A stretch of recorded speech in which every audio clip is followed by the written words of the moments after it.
Kita menyadarkan diri kita, terlebih lagi yang berceramah, jangan kau hanya sampai menyampaikan ayat saja. Hai Abdul Samad, apakah kau yang bicara itu hatimu sudah hidup? Senantiasa merasakan diri, aku orang paling hina, aku orang paling kotor, ditempelkan kening ke lantai di tempat yang diinjak tapak kaki, mengatakan bahwa aku bukan siapa-siapa. Umur diberikan Allah 40, 60, 70. Berapa yang kupakai untuk menolong agama Allah? Berapa yang kupakai untuk mengingat Allah? Mata, tangan, telinga, kaki akan diminta tanggung jawab di hadapan Allah. Dulu dibangga-banggakan, dihormati, dimuliakan. Yang kami muliakan Al-Mukarram, Al-Ustad. Tapi pada saat tiba masanya, yang kita bawa tak lain tak bukan innallaha la yanzuru ila ajsamikum. Allah tak menengok badan, fisik, bentuk tubuh, baju. Ini sampulnya saja. Wala ila suwarikum. Allah tak menengok rupa, wajah. Walakin yanzuru ila qulub. Hati kamu yang bersih itulah yang kau bawa menghadap Allah Subhanahu wa taala. Yauma la yanfa'u malun, harta tak berguna, wala banun, anak tak bisa menolong, harta tak berguna, anak tak mampu menolong, illa man atallah, kecuali orang yang datang menghadap Allah biqalbin salim, dengan hati yang bersih, hati yang tulus, hati yang memercikkan cahaya iman, hati yang bersih dari hasad, busuk hati, sum'ah, riya, takabbur. Itulah yang menolong di hadapan Allah Subhanahu wa taala. Apa kata Imam Ali radhiyallahu an? An-nasu niyam. Semua manusia waktu hidup itu tidur. Bapak tidur, ibu tidur, saya tidur. Semua orang waktu hidup itu tidur. Falamma matu, ketika dia mati, disitulah dia baru terjaga dari tidur panjang. Saat Israel mencabut nyawa, ditarikkan adalah satu centapan yang kuat. Disitulah kita baru terjaga dari tidur panjang. Betapa aku meninggalkan salat, betapa aku tak berzakat, betapa dulu kekuasaan. Aku lulus umur 30, pensiun 58, 28 tahun, apapun tak pernah kubuat untuk agama. Sibuk membesarkan anak, sibuk mengurus warisan.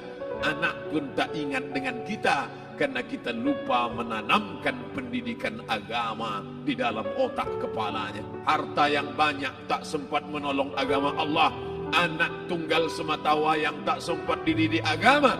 Istri meninggalkan dalam keadaan stres susah hatinya, karena dia tak diajarkan sabar menerima ridha ketetapan takdir Allah.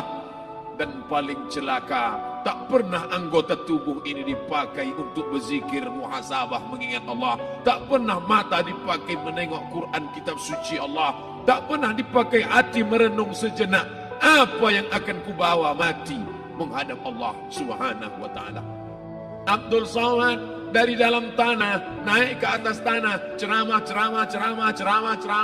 masuk balik ke dalam tanah. Yang kau bawa apa? Baju koko tinggal, peci tinggal, pakaian kehormatan tinggal.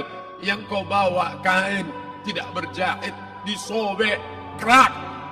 Itu yang akan menyampul kulitmu, yang selama ini kau dimandikan, dibersihkan oleh ibumu dulu 60 tahun yang lalu. Sampai masanya kau lupa kapan kau dimandikan dulu.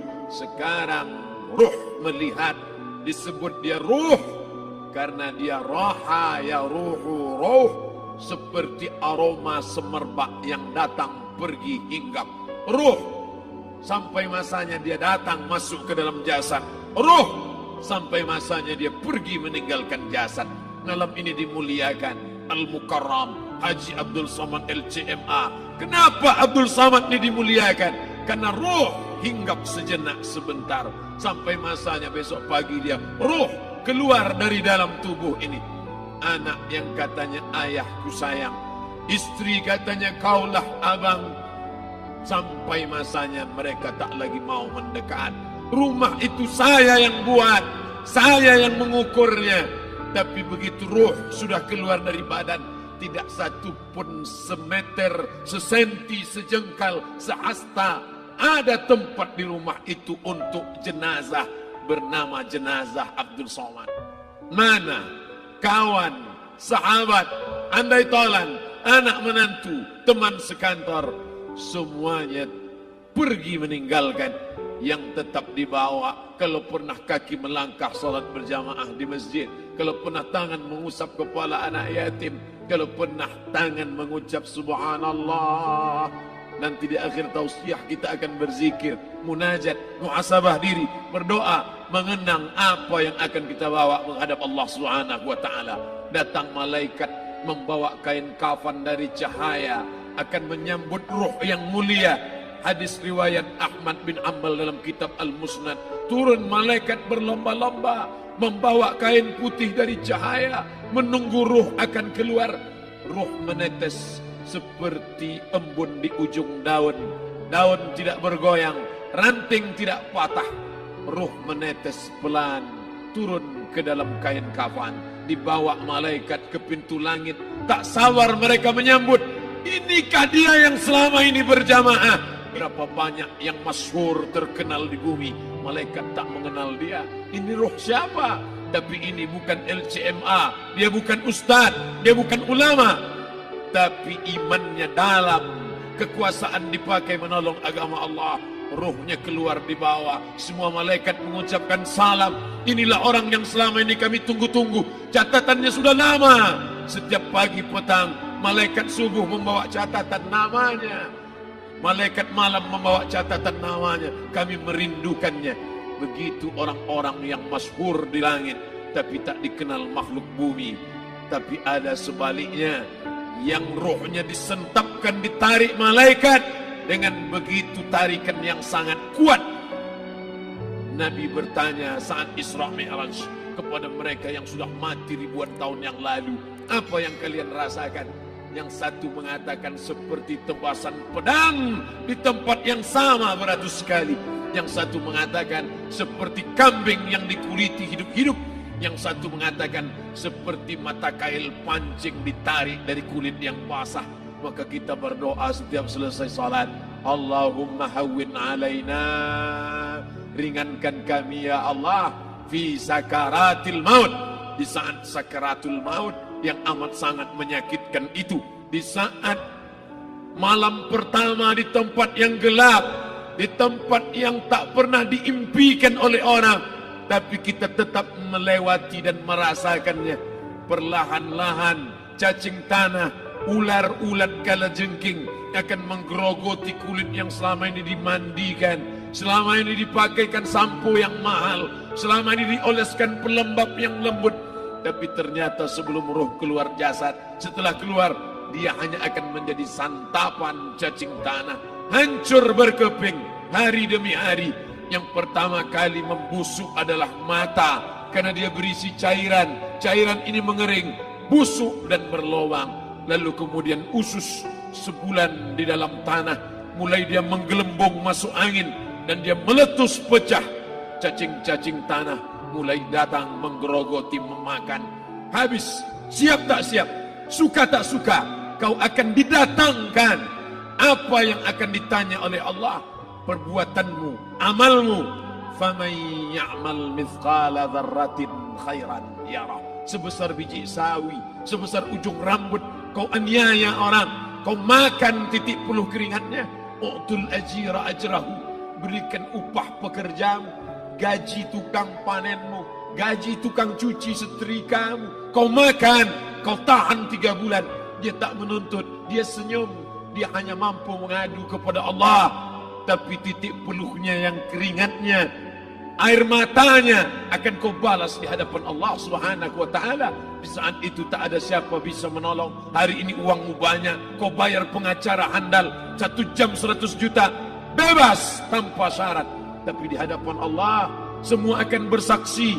Al-yawma nakhtimu ala, lidah yang selama ini pandai bicara dikunci, ditutup Allah taala yang akan bicara. Wa tukallimuna aydihim wa tashhadu arjuluhum, kaki akan bersaksi, tangan akan bicara.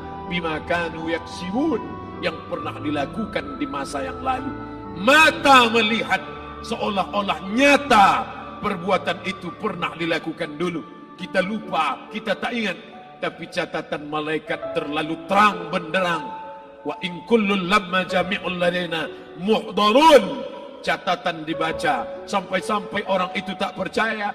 Ma li hadzal kitab, kenapa buku catatan saya ini la yughadiru saghiratan, yang kecil-kecil, wala kabiratan, yang besar-besar, ahsaha, semua tercatat dalam buku catatan yang nyata. Dalam surat Al-Isra apa kata Allah? Iqra.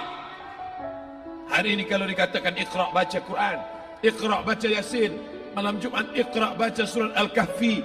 Tapi sampai hari itu Yasin tak bermakna, Al-Kahfi tak lagi disuruh baca, karena hidup sudah berakhir. Iqra, baca. Apa yang kau baca? Kafa binafsikal yawma alaika hasiba. Baca buku catatan amal.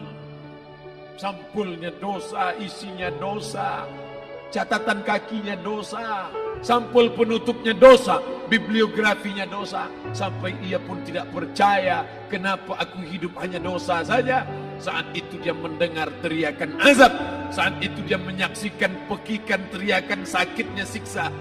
Rabbana, ya Tuhan kami, farji'na, balikkan lagi kami ke dunia. Rabbana, ya Tuhan kami, absarna, mata kami sudah melihat azab. Wasami'na, telinga kami sudah mendengar sakitnya, pekikan, teriakan, jeritan.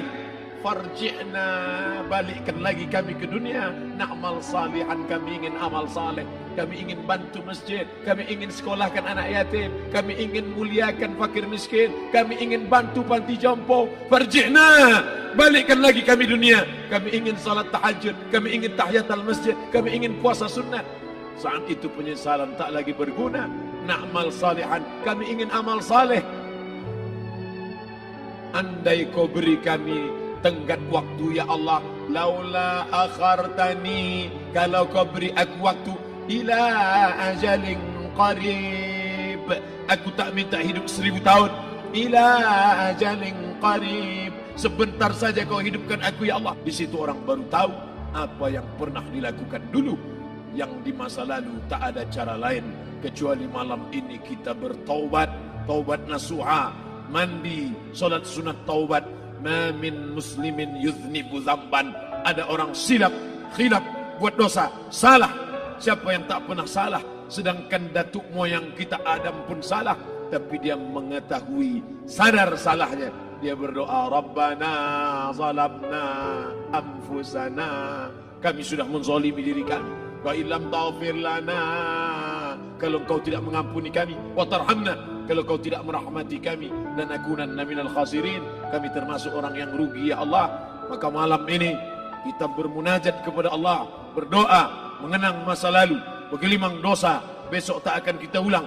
Kita minta ampun kepada Allah Subhanahu wa taala. Astaghfirullahalazim, astaghfirullahalazim, astaghfirullahalazim.